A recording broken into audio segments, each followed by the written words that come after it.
નમસ્કાર મંતવ્ય ન્યૂઝમાં આપનું સ્વાગત છે। મેટ્રો એટ 10 સાથે હું છું હિનલ। સમાચારની શરૂઆત કરીશું ભાવનગરથી। ભાવનગરમાં ડ્રેનેજની કામગીરી દરમિયાન શ્રમિકનું મોત નીપજ્યું છે।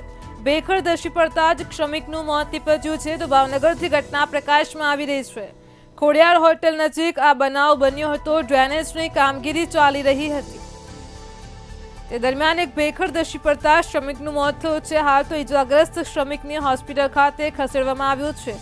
ફરજ પરના તબીબે તેને મૃત જાહેર કર્યો છે। તો સમાચાર મળી રહ્યા છે મૃતક શ્રમિક દાહોદ જિલ્લાનો રહેવાસી હોવાની વિગતો સામે આવી છે। મંજુલભાઈ બિલવાળ નામના શ્રમિકનું મોત નીપજ્યું છે। વર્તેજ પીએસઆઈ સહિતનો સ્ટાફ પણ હોસ્પિટલ ખાતે પહોંચ્યો છે। પોલીસે ઘટના અંગે આગળની કાર્યવાહી હાથ ધરી છે। તો ભાવનગરથી સમાચાર મળી રહ્યા છે ડ્રેનેજની કામગીરી દરમિયાન ભેખડ ધસી પડતા એક શ્રમિકનું મોત નીપજ્યું છે।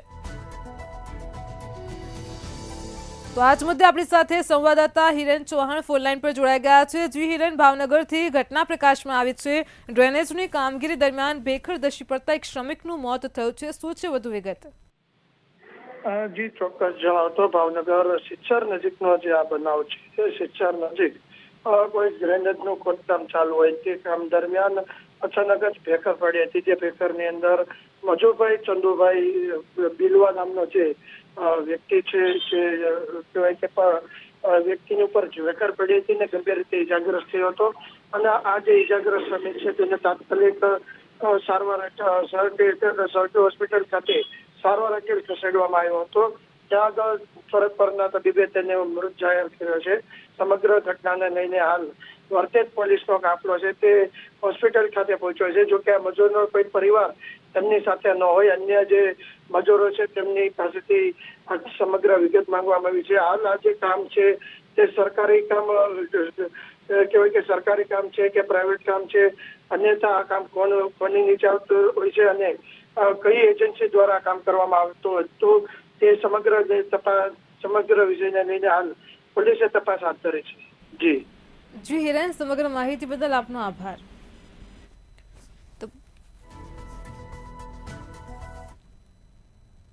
સુરતથી સમાચાર મળી રહ્યા છે। સુરતથી ફરી એકવાર અંધશ્રદ્ધાના દ્રશ્યો સામે આવ્યા છે, જે સમગ્ર ઘટના પ્રકાશમાં આવી રહી છે। સુરત જિલ્લામાં વધુ એકવાર અંધશ્રદ્ધાના દ્રશ્યો સામે આવ્યા છે। ઝાડ વીજપોલ પકડીને કેટલીક મહિલાઓ ધૂણી રહી છે, જે વિડીયોમાં સ્પષ્ટપણે જોઈ શકાય છે। આ વિડીયો સુરતમાં માંગરોળ તાલુકાના કોઠવા ગામનો હોવાનું અનુમાન લગાવવામાં આવી રહ્યું છે। હાલ તો આ વિડીયો સોશિયલ મીડિયામાં ખૂબ જ વાયરલ થયો છે। તો સુરતથી ફરી એકવાર અંધશ્રદ્ધાના દ્રશ્યો સામે આવ્યા છે। વાયરલ વિડીયોની મંતવ્ય ન્યૂઝ પુષ્ટિ કરતું નથી। તો સુરત જિલ્લામાં વધુ એકવાર અંધશ્રદ્ધાના દ્રશ્યો સામે આવ્યા છે।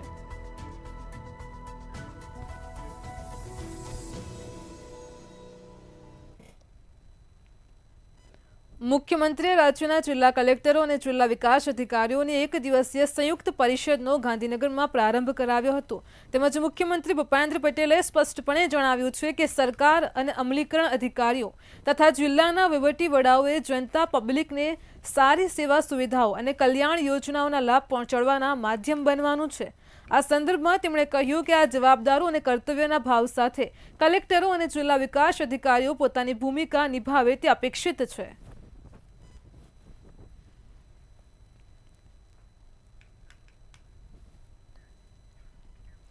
ગાંધીનગરમાં સ્થાનિક સ્વરાજની ચૂંટણીઓ પહેલા સીએમ ભૂપેન્દ્ર પટેલની ઉપસ્થિતિમાં સમીક્ષા બેઠક યોજાઈ હતી, જેમાં તમામ જિલ્લાના વિકાસ કામોની સમીક્ષા માટે મહત્વની બેઠક મળી હતી।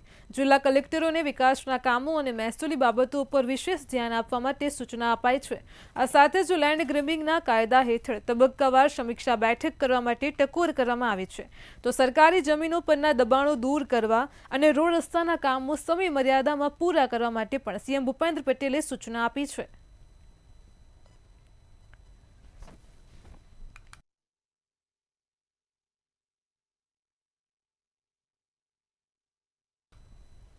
ગાંધીનગરમાં સરકારી કર્મચારીઓને મળવાપાત્ર સરકારી આવાસોનું કામ શરૂ થયું નથી, જેના કારણે ગાંધીનગરમાં ફરજ બજાવતા 4000થી વધારે કર્મચારીઓ આજે સરકારી આવાસની વેઇટિંગ લિસ્ટમાં છે। તો આ શું છે વધુ માહિતી જોઈએ અહેવાલમાં। ગાંધીનગરમાં સચિવાલય સહિત અન્ય સરકારી કચેરીઓમાં ફરજ બજાવતા કર્મચારીઓને સરકાર નજીવા દરે સરકારી આવાસો રહેવા માટે આપતી હોય છે। જોકે વર્ષો જૂના આ ક્વાર્ટર જર્જરિત થવાના કારણે રાજ્યની સરકારે કર્મચારીઓ માટે મજબૂત ભૂકંપપ્રૂફ આવાસો બનાવવાનો નિર્ણય કર્યો હતો। ત્યારે છેલ્લા 20 વર્ષથી ગુજરાતમાં સત્તા ઉપર બેઠેલી આ સરકારે આ જર્જરિત મકાનો તોડી નવા બનાવી શકી નથી। એક સમયે કર્મચારીઓના પરિવારો નાત જાતના ભેદભાવ વિના અહીંયા રહેતા હતા। ગાંધીનગર એટલે એક સરકારી કર્મચારીનું નગર તરીકે પણ પ્રસ્થાપિત થઈ ચૂક્યું છે।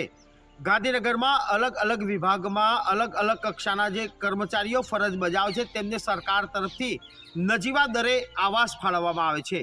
જોકે એક સમય એવો હતો કે આ આવાસ નાગરિકોથી ધમધમતા હતા। એટલું નહીં, જે કર્મચારીઓ ફરજ બજાવતા હતા તેમનો પરિવાર અહીંયા વસવાટ કરતો હતો।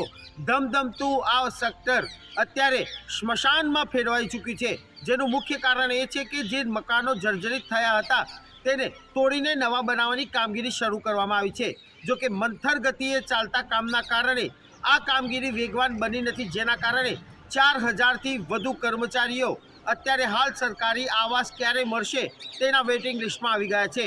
એક તરફ સરકારી વસાહતનું કામ ગોટાળે ચડ્યું છે, તો બીજી તરફ ધારાસભ્યો માટે મહામૂલી જમીન ઉપર નિર્માણ થઈ રહેલા આધુનિક ફ્લેટોનું કામ દિવસ રાત યુદ્ધના ધોરણે દોડી રહ્યું છે। ગાંધીનગર સેક્ટર 17માં બની રહેલા એમએલએ ક્વાર્ટરની વાત કરીએ તો પૂર્વ કેબિનેટ મંત્રી નીતિન પટેલે આ માટે 200 કરોડથી વધુનું ખાસ બજેટ ફાળવ્યું હતું, જેના 216 આવાસોનું નિર્માણ કરવામાં આવી રહ્યું છે। ધારાસભ્યોએ 3 BHK આવાસના માત્ર 1 મહિનાનું 37.50 રૂપિયાનું સાવ નજીવું ભાડું ચૂકવવું પડશે, પરંતુ સરકારી કર્મચારીઓને સરકારી આવાસ ક્યારે મળશે તે એક મોટો સવાલ છે। ગાંધીનગરમાં સરકારી આવાસો કે જે એકદમ જૂના જમાનાના હતા તેને તોડીને હવે રિનોવેશન કરવાની કામગીરીનો સરકારે નિર્ણય કર્યો હતો। જોકે રાજ્ય સરકારે આ નિર્ણય તો કરી દીધો, પરંતુ કામ હજુ પણ શરૂ થયું નથી, જેના કારણે અસંખ્ય કર્મચારીઓ આજે સરકારી આવાસથી વિહોણા બન્યા છે। એક સમય હતો કે આ જે ગલીઓ હતી, આ જે મકાનો હતા, ત્યાં કર્મચારીઓનો પરિવાર વસવાટ કરતો હતો। અહીંયા અવનવા તહેવારોની પણ દબદબાભેર ઉજવણી કરતી હતી, પરંતુ અત્યારે એક એવો સમય આવી ગયો છે કે આ જગ્યા અત્યારે વેરાન ભાસે છે, સુમસામ ભાસે છે। ગાંધીનગરની આ એ જગ્યા છે જે કરોડો નહીં પરંતુ અબજો રૂપિયાની મહામૂલી જગ્યા છે, જે સરકાર હસ્તક છે। ત્યારે આ કામગીરી કેટલા ઝડપથી શરૂ થશે તે તો સમય જ કહેશે। કેમેરામેન વિનોદ રાઠોડ સાથે ઉજ્જવલ વ્યાસ, મંતવ્ય ન્યૂઝ, ગાંધીનગર। જિલ્લાના પ્રશ્નોને લઈને કલેક્ટર સૌને સાથે રાખી ઝડપથી નિરાકરણ લાવે તેના માટે ભૂપેન્દ્ર પટેલે આહવાન કર્યું છે। વિકસિત જિલ્લાથી વિકસિત ભારતના સંકલ્પને સિદ્ધ કરવા માટે કલેક્ટર અને ડીડીઓને આહવાન આપવામાં આવ્યું હતું। આ સાથે જ પ્રોપર્ટી કાર્ડમાં પડતી મુશ્કેલીઓનું નિરાકરણ લાવવા, જિલ્લાના પ્રવાસન મુદ્દે, સ્વચ્છતા અને સુવિધાઓની ચર્ચાઓ સમીક્ષા બેઠકમાં પણ કરવામાં આવી હતી, તેમજ યોજનાના અમલીકરણ બાબતે પણ તમામ જિલ્લા વડાઓ સાથે 1-to-1 ચર્ચા સમીક્ષા કરવામાં આવી છે। તો મુખ્યમંત્રી દર 3 મહિને તમામ જિલ્લા કલેક્ટરો અને ડીડીઓ સાથે સમીક્ષા બેઠક પણ કરશે।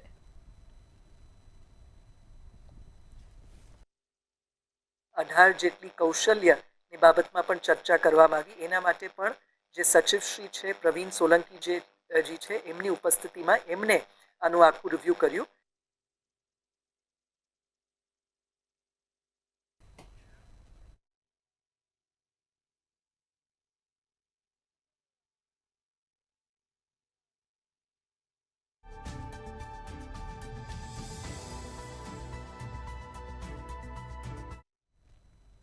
રાજ્યમાં થયેલા બીઝેડ કૌભાંડને લઈને સીઆઈડી ક્રાઇમના એસપી હિમાંશુ વર્માનું નિવેદન સામે આવ્યું છે।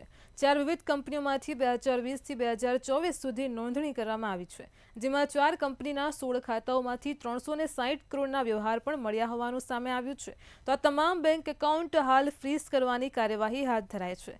બીઝેડની એક બ્રાન્ચમાંથી 52 કરોડ રોકડાનું રોકાણ કર્યાનું પણ ખુલ્યું છે। તો ભૂપેન્દ્રસિંહ જ્વાલાએ 100 કરોડથી વધુની 17 જેટલી મિલકતો પણ વસાવી છે। તો રાજ્યના 8 જિલ્લાના ફસાયેલ 100 અરજદારોના નિવેદનો પણ લેવામાં આવ્યા છે।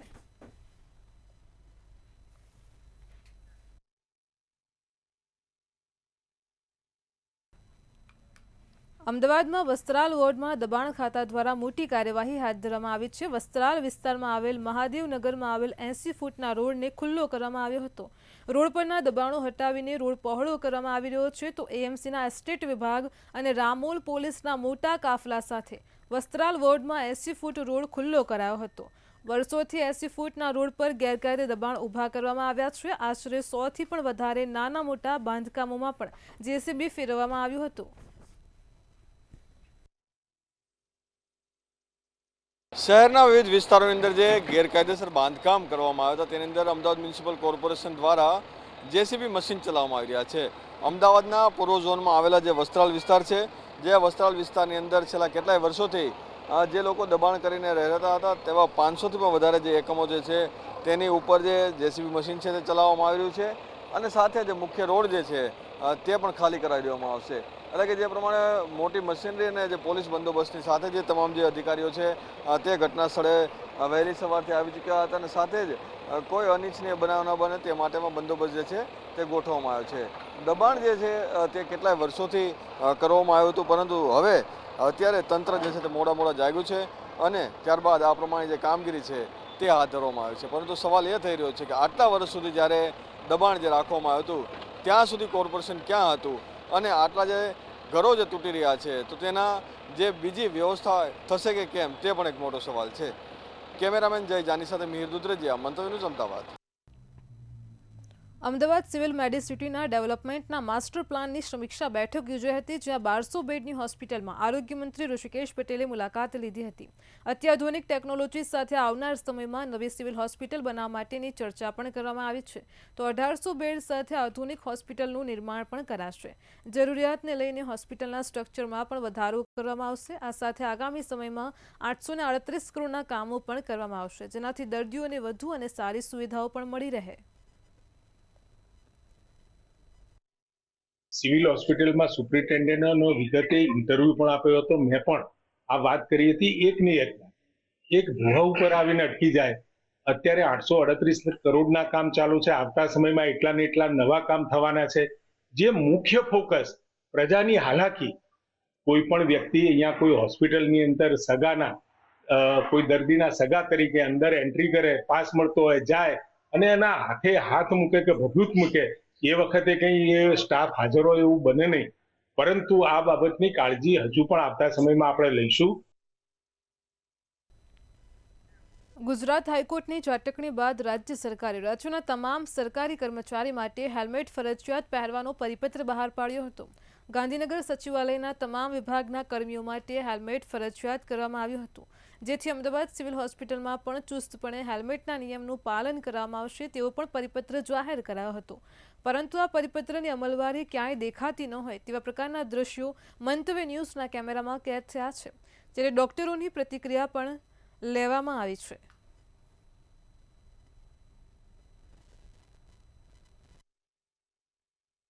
અત્યારે આપણે જે રીતે જોઈ રહ્યા છે એક્સિડન્ટના કેસીસ અને ફેટલ એક્સિડન્ટના કેસીસ કે જેમાં ઘણા બધા એવું કહીએ કે પ્રોડક્ટિવ લાઈફમાં હોય એવા વ્યક્તિઓના મૃત્યુ થતા હોય છે. અને એને બચાવવા માટે અથવા એને રોકવા માટે જે સામાન્ય વહીવટી વિભાગ તરફથી જે સર્ક્યુલર કરવામાં આવે, જેને સરકારી દરેક કચેરી અને હોસ્પિટલો સરકારી સંસ્થાઓને પણ લાગુ પડતો હોવાથી સિવિલ હોસ્પિટલ દ્વારા એવો સર્ક્યુલર કરવામાં આવ્યો અમારા કર્મચારી વ્યક્તિ માટે કે હોસ્પિટલ કેમ્પસની અંદર, એટલે કે તમે જ્યારે કેમ્પસમાં એન્ટર થાઓ તો તમે અને તમારી પાછળ જો કોઈ વ્યક્તિ બેઠું હોય તો બંને હેલ્મેટ પહેરવો. ના, હું અહીંયા કેન્ટીનમાં જઉં છું. પણ હેલ્મેટ ફરજિયાત કરાવ્યું છે. 10 દિવસ પહેલાં પરિપત્ર બહાર પડ્યો છે. હા, 2 મિનિટ. હું અહીંયા શું કહેવાય કેન્ટીનમાં જઈ રહી છું. બીજું હા, તમારી વાત સાચી, પણ હેલ્મેટ પહેરવું જોઈએ કે નહીં ફરજિયાત કરવું જોઈએ, 100%ની વાત છે. પણ હું અહીંયા જઈ રહી છું એટલા માટે મેં કાઢ્યું નથી. હું તો અંદર કેમ્પસમાં જ જાઉં છું અત્યારે. ગમે ત્યાં જતા હેલ્મેટ ફરજિયાત કર્યું છે. ઓકે. તો પહેરવાનું કે નહીં? પહેરવાનું ને પહેરવાનું. સિવિલ પ્રિમાઇસીસમાં હેલ્મેટ ફરજિયાત. ઓકે, મતલબ કરવું જોઈએ કે ના? કર્યું છે. ઓકે, એનો મને આઈડિયા નથી અને શાયદ હોવું બી જોઈએ. જે પ્રમાણે બમ્પ ને એ બધું છે એ પ્રમાણે હોવું જોઈએ. શાયદ મને આઈડિયા નથી, મને ખબર નહોતી આની ઇન્ફોર્મેશન. Sorry for that. અમદાવાદના દરેક રસ્તાની હાલત ખખડધજ બની ગઈ છે. હાઈકોર્ટની વારંવાર ફટકાર બાદ પણ એએમસી દ્વારા બ્રિજમાં સમારકામની કામગીરી શરૂ કરવામાં આવી છે. તો શહેરના વાડજથી શાહીબાગ સુધીના વિસ્તારને જોડતા દુધેશ્વર બ્રિજનું સમારકામ શરૂ કરવામાં આવ્યું છે. ત્યારે બ્રિજ પર પેચવર્ક અને રિફ્રેશિંગની કામગીરી શરૂ કરવામાં આવી છે. તો શહેરમાં કરોડો રૂપિયાના ખર્ચે રોડ રસ્તાના સમારકામની કામગીરી કરવામાં આવી રહી છે. ત્યારે હવે સવાલ એ ઊભો થાય છે કે અમદાવાદ ખાડાબાદ બનવાથી મુક્ત થશે કે કેમ? અમદાવાદ મ્યુનિસિપલ કોર્પોરેશન દ્વારા હાલ જે રોડનું રિસર્ફેસિંગ કામ છે તે શરૂ કરવામાં આવ્યું છે, જેને લઈને જે દુધેશ્વર બ્રિજ ઉપર પણ જે રોડની જે કામગીરી છે તે કરવામાં આવી રહી છે. કારણ કે ઘણા સમયથી જે રોડ ઉપર ખાડા પડેલા હતા અને તેના જ કારણે જે પેચ વર્ક છે, રિસર્ફેસિંગનું કામ છે તે કોર્પોરેશન દ્વારા શરૂ કરવામાં આવ્યું છે. જે વરસાદ પહેલાંની કામગીરી હોય છે તે પૂર્ણ કરવાની હોય છે અને તેને જ કારણે જે કોર્પોરેશન દ્વારા એક બાજુનો જે રોડ છે તે અડધી સાઈડનો બંધ કરીને જે કામગીરી છે તે કરવામાં આવે છે અને બીજી સાઈડથી જે વાહન ચાલકો છે તે પસાર થઈ રહ્યા છે. પરંતુ હાલ અત્યારે જે સળિયાની સાથે સાથે જે તમામ જે બ્રિજ ઉપર જે ખાડા પડી ગયા હતા તે ખાડાઓને પૂરવાની કામગીરી છે તે હાલ ચાલી રહી છે અને ટોટલી જે બ્રિજનો જે આખો એક અડધો ભાગ છે તે ઉપરનું પડ છે તે તોડી નાખવામાં આવ્યું છે અને નીચે જે સળિયા છે તે પણ નવા નાખવામાં આવી રહ્યા છે. એટલે કે તદ્દન જે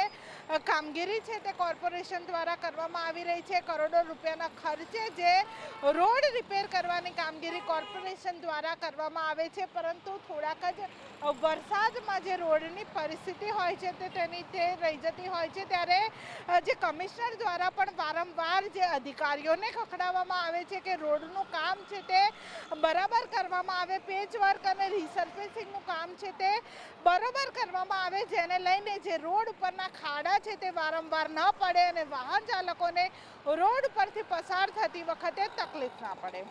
કેમેરા પર્સન ઓમ પટેલ સાથે કિંજલ બોરી, સંબંધ TV ન્યૂઝ, અમદાવાદ. અમદાવાદમાં નરોડાની સ્વેલ્બી હોસ્પિટલ વિવાદમાં આવી છે. દર્દીના મોતને પગલે પરિવારે હોસ્પિટલ સામે આક્ષેપો કર્યા છે. પગની સારવાર માટે દર્દીને સેલ્બી હોસ્પિટલમાં લાવ્યા હતા અને હોસ્પિટલમાં પીએમજે યોજનામાં પગનું ઓપરેશન કરાવ્યું હતું. ઓપરેશન બાદ દર્દીને કિડની અને મગજ પર અસર થઈ છે અને ડોક્ટરની બેદરકારીથી દર્દીનું મોત થયું હોવાના પણ પરિવારે આક્ષેપ કર્યા છે. તો વેન્ટિલેટર પર સારવાર દરમિયાન જ દર્દીનું મોત થયું હતું અને બિલ પેટે 10 લાખનો ખર્ચ થયો હોવાનું હોસ્પિટલે જણાવ્યું હતું. સરકાર આવી હોસ્પિટલો સામે કાર્યવાહી કરે તેવી માંગ કરવામાં આવી છે. આ અંગે પરિવારજનોએ નિકોલ પોલીસ સ્ટેશનમાં ફરિયાદ પણ નોંધાવી છે. પરંતુ આ અંગે કોઈ પણ કાર્યવાહી થશે કે કેમ તે હવે જોવું રહ્યું.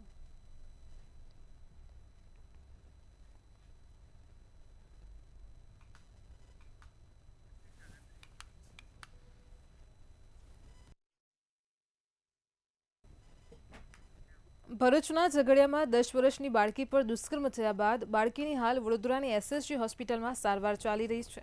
બાળકીની હાલત ગંભીર હોવાનું સામે આવ્યું છે. ત્યારે આજે મધ્ય ગુજરાત કોંગ્રેસના પ્રભારી અને વિરોધ પક્ષના નેતાએ એસએસજી હોસ્પિટલની મુલાકાત લઈ બાળકી અને તેના પરિવારજનોની મુલાકાત લીધી હતી. અમિત ચાવડાએ મામલે રાજનીતિ ન કરવાની વાત કરી અને રાજ્ય સરકાર પર આકરા પ્રહારો કર્યા છે. તેમણે જણાવ્યું કે રાજ્યમાં કાયદો અને વ્યવસ્થાની સ્થિતિ ખાડે ગઈ છે. કાયદાનો કોઈને ડર રહ્યો નથી.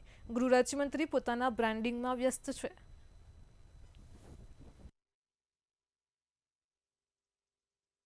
આ ઘટનાઓ કદાચ વ્યક્તિગત રીતે ગણી શકો, પણ એને જે સમાજમાં એક પછી એક આવી ઘટનાઓ બનતી જાય અને બળાત્કારીઓને કોઈ પણ જાતનો ડર ના રહે, એ જાતનું વાતાવરણ જે ગુજરાતમાં નિર્માણ થયું છે એ સ્પષ્ટ સરકારની નિષ્ફળતાઓ છે. આમાં કોઈ રાજકારણ કરવાનું ના હોય, પણ ચોક્કસ એક ગુજરાતી તરીકે ચિંતા થાય. મહેસાણા કલેક્ટર એમ નાગરાજને કડીની પ્રાંત કચેરી અને મામલતદાર કચેરીની મુલાકાત લીધી હતી. તેમણે જનસેવા કેન્દ્ર, ઈધરા કેન્દ્ર અને સબ રજિસ્ટ્રાર કચેરી સાથે સર્કલ ઓફિસરની કામગીરીનું પણ નિરીક્ષણ કર્યું હતું. જેમાં આધાર કાર્ડ, રેશન કાર્ડમાં સુધારા વધારા તેમજ અન્ય કામગીરી અંગે પણ અરજદારોને મુશ્કેલી ન પડે તે માટે જરૂરી સૂચનાઓ આપી હતી. સબ રજિસ્ટ્રાર કચેરીમાં દસ્તાવેજ નોંધણીની કાર્યવાહી તેજ બને તે માટે પણ કલેક્ટરે માર્ગદર્શન પૂરું પાડ્યું છે.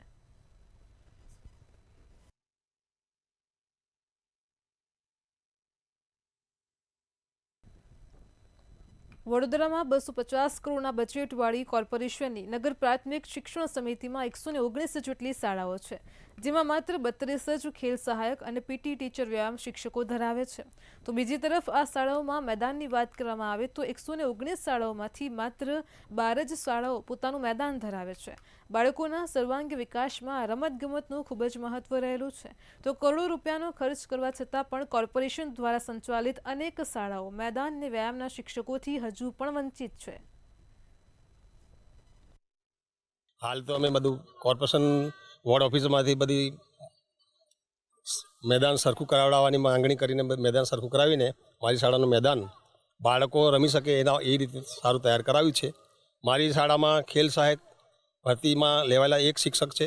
એ સિવાય એક વ્યાયામ શિક્ષક તરીકે જે નોર્મલ શિક્ષકમાં ભરતી થયેલા છે, પણ તે પણ રમતના બાળકો જે રમતમાં જે રસ ધરાવતા બાળકોને તૈયારી કરાવી રહ્યા છે. યસ, એ વાત સાચી છે કે બાળકના સર્વાંગી વિકાસ માટે રમતનું મેદાન છે, વ્યાયામ શિક્ષક છે, એ બધી એની જરૂરિયાત છે, પ્રાથમિક જરૂરિયાત છે. પણ જે પરિસ્થિતિ છે એ પ્રમાણે અમારી શાળામાં જે અત્યારે મેદાન પણ છે અને શિક્ષકો જે પોતાની રીતે કૌશલ્ય ટ્રેન કરીને પોતાની રીતે જાતે કરીને બાળકોને કરાવે છે. આપનું માનવું છે કે શાળાની અંદર મેદાન અને વ્યાયામ શિક્ષક હોવું હા, એ જરૂરી છે, એ જરૂરી છે. આપણી પાસે ટોટલ 16 પ્રિમાઇસીસ છે કે જ્યાં મોટું ગ્રાઉન્ડ છે અને આપણા ટોટલ 28 વ્યાયામ શિક્ષકો છે. એમાં 20 આપણા રેગ્યુલર છે અને 8 આપણા ખેલ સહાયક ગયા વર્ષની યોજના પ્રમાણેના છે. તો એમાં CRC કક્ષાએ જે શાળામાં મેદાન અવેલેબલ છે ત્યાં અમે લોકો રમાડવા લઈ જઈએ છીએ છોકરાઓને અને ત્યાં સ્પર્ધા કરીને પછી કોર્પોરેશન લેવલે આવે છે. રૂપિયા 250 કરોડના બજેટવાળી નગર પ્રાથમિક શિક્ષણ સમિતિ પાસે કુલ 119 જેટલી શાળાઓ છે, જેની અંદર ફક્ત 20 જ શાળાઓ એવી છે કે જેમની પાસે પોતાના મેદાન છે અને 32 જ શાળાઓ એવી છે કે જેમની પાસે વ્યાયામ શિક્ષકો છે. ત્યારે આવનારા દિવસોમાં જે રમતોત્સવનું આયોજન વડોદરા શહેરમાં થઈ રહ્યું છે, ત્યારે જે શાળાઓ પાસે મેદાન નથી, જે શાળાઓ પાસે વ્યાયામ શિક્ષકો નથી, તે શાળાના બાળકો શું રમતોત્સવથી વંચિત રહેશે?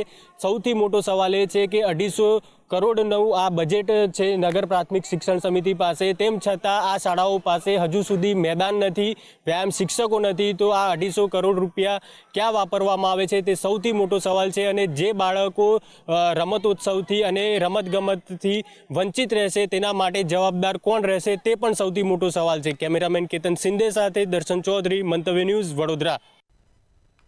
દેશની ઉત્તરી દિશાએ પડેલી ભારે હિમવર્ષાની અસર હેઠળ છે કચ્છ સુધી પહોંચતા ડંખીલા ઠારની જિલ્લાનું વાતાવરણ સતત ઠંડુગાર બની રહ્યું છે.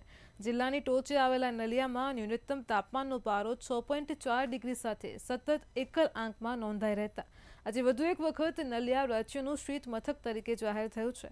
તો જિલ્લા મથક ભુજ શહેરના તાપમાનનો પારો પણ એકલ આંક તરફ સરકી રહ્યો હોય તેમ લાગી રહ્યું છે. આજે ભુજનું તાપમાન 10.2 ડિગ્રીના સ્તરે સ્પર્શ કરી ગયું હતું.